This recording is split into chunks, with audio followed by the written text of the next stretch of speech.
This is where you give us the source material and, we dive deep to pull out the key insights for you. Hope you get informed fast, but also thoroughly. Exactly. And today we've got some really fascinating material you sent over. It's all focused on practical English phrases. Looks like it's drawn from some pretty solid language learning content. Yeah, that's right.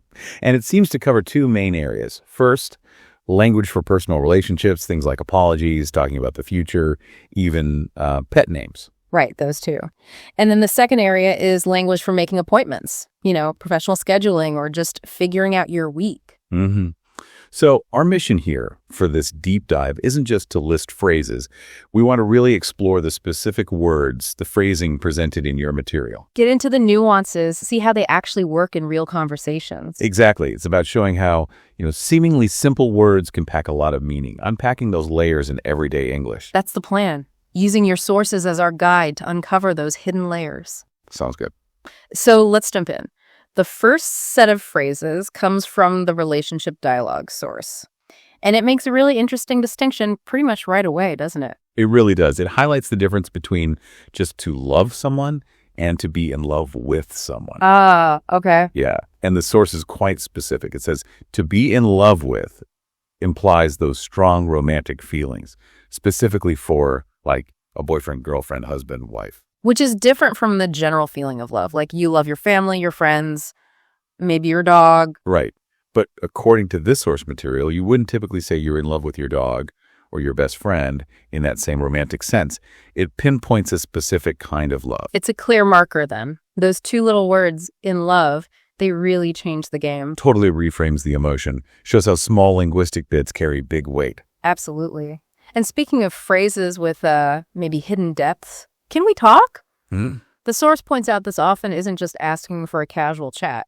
No, not usually. The material indicates it's typically a lead-in to a serious conversation. Often implying something difficult, maybe bad news even. Yeah, the source actually contrasts it with asking something trivial, like, hey, where'd you get that shirt? It's not that. Definitely not. Yeah. If someone says, can we talk? With that tone, you kind of brace yourself, don't you? You do. It primes you for something significant. What is it about that phrase? Why does it feel so heavy sometimes? Well, I think what the source implies is it's the directness, maybe. It cuts through the usual small talk and signals, okay, focus up, this is important, maybe uncomfortable. It sets an expectation, which seems key for another phrase too. You know what I mean? The source shows how its meaning flicks just based on tone. Oh, completely. You can say it like a statement, almost assuming agreement.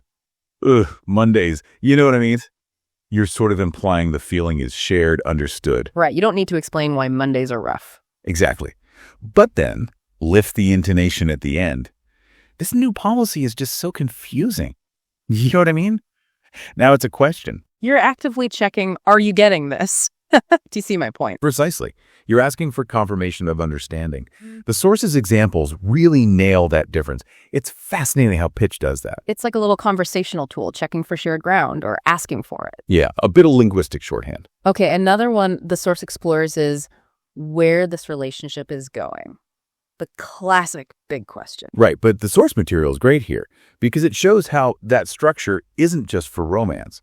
It's used much more broadly. Oh, yeah. Yeah, asking about the future or the direction of almost anything. Ah, I see. Like the examples it gives. Asking where my career's going at work. Exactly. Or watching a confusing movie and thinking, okay, where is this plot going? Or even in a meeting that's dragging on, right? Where is this meeting going? Getting a bit impatient. It shows it's a fundamental way we ask about trajectory, about purpose, across different situations, not just love lives. Makes sense. Then there's that incomplete phrase. Maybe it's just time it would. Yes. The source explains this as a sort of gentle way to suggest a potential change, or maybe a future action. The meaning hangs on what comes next. And the examples show just how varied that can be, from something really heavy like, maybe it's just time we break up. So something huge and positive like, maybe it's time we have a baby, or even just practical, maybe it's time we go home. So it's a flexible way to float an idea for a shift, big or small. Gently does it. Yeah, a framework for suggesting a change of state, really. The material also covers reflecting on the past, like we've had our laughs. Which the source says just means, you've had good times together. Simple enough. but then it offers alternatives with slightly different shades of meaning. Like we've had our ups and downs, that clearly brings in the good and the bad times. Right. Or we've had our moments.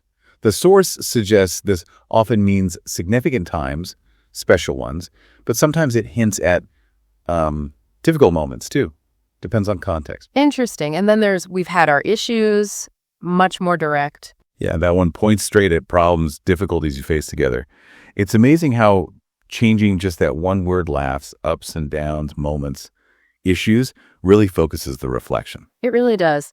So this whole section on relationship language, what's the big picture the source material is painting here? I think what it highlights is how English speakers use these subtle linguistic tools like adding small words, changing their tone, using these incomplete phrases, choosing specific words for reflection to navigate really complex emotional territory. Right. It's not always direct. Exactly. It's about managing conversational risk, feeling things out, setting expectations gently, suggesting difficult things without being maybe too blunt, framing your shared past.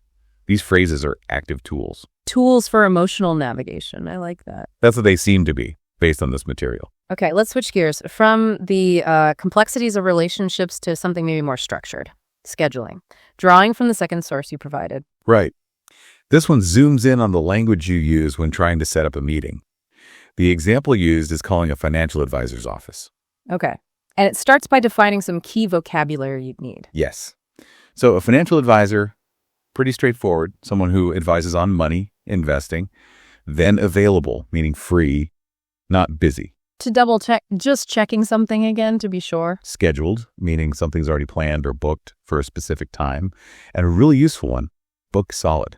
Oh, yeah, that means completely full, no free time at all. Exactly. Their whole day or week is packed with appointments. So the source then shows how you actually use these words and other phrases in that appointment-making conversation. Right. It gives you the opener. I'm calling to arrange an appointment with name. Nice and formal, clear purpose. Then how to suggest times and ask about availability. Things like, how's Tuesday? Or does she have any time available then? Or how does next Friday work for you? Just different ways to propose a time. And if the answer is no, the source shows you using that vocabulary we just mentioned. You might hear, I'm sorry, she's booked solid on Tuesday, or she has something scheduled then. Which immediately tells you, okay, that time's out. So the source then shows you how to keep going, suggesting alternatives like, okay, can't she do Wednesday morning perhaps? Trying another slot. And then hopefully you find one that works. The source gives phrases for confirming, Wednesday at 10, perfect. Or, yes, Friday works. And if the alternative doesn't work either, you might just say, no, Wednesday's no good for me either.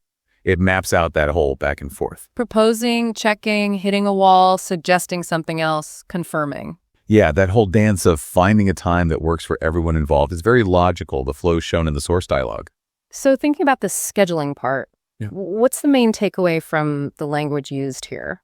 Well, this section really underscores the need for clarity and efficiency and practical communication. The phrases, the vocabulary, it's all geared towards conveying availability or lack thereof very clearly. Manage the constraints. Exactly. It's about using language to align schedules as smoothly and quickly as possible. Precision is key.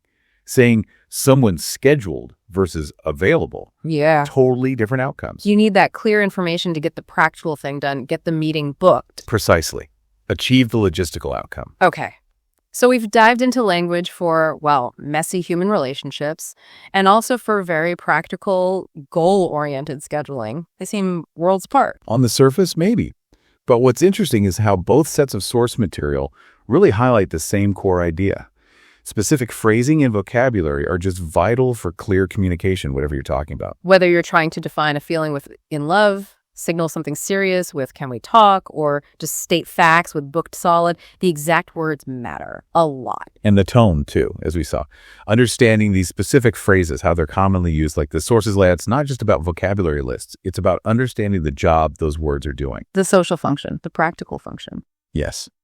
And knowing that helps you avoid misunderstandings, communicate more effectively, just navigate everyday English conversations much better. It really feels like mastering these specific tools, even small ones, gives you a real tangible advantage in dealing with people and, well, managing your life. Absolutely. Yeah. So bringing it all together, Yeah. what have we seen?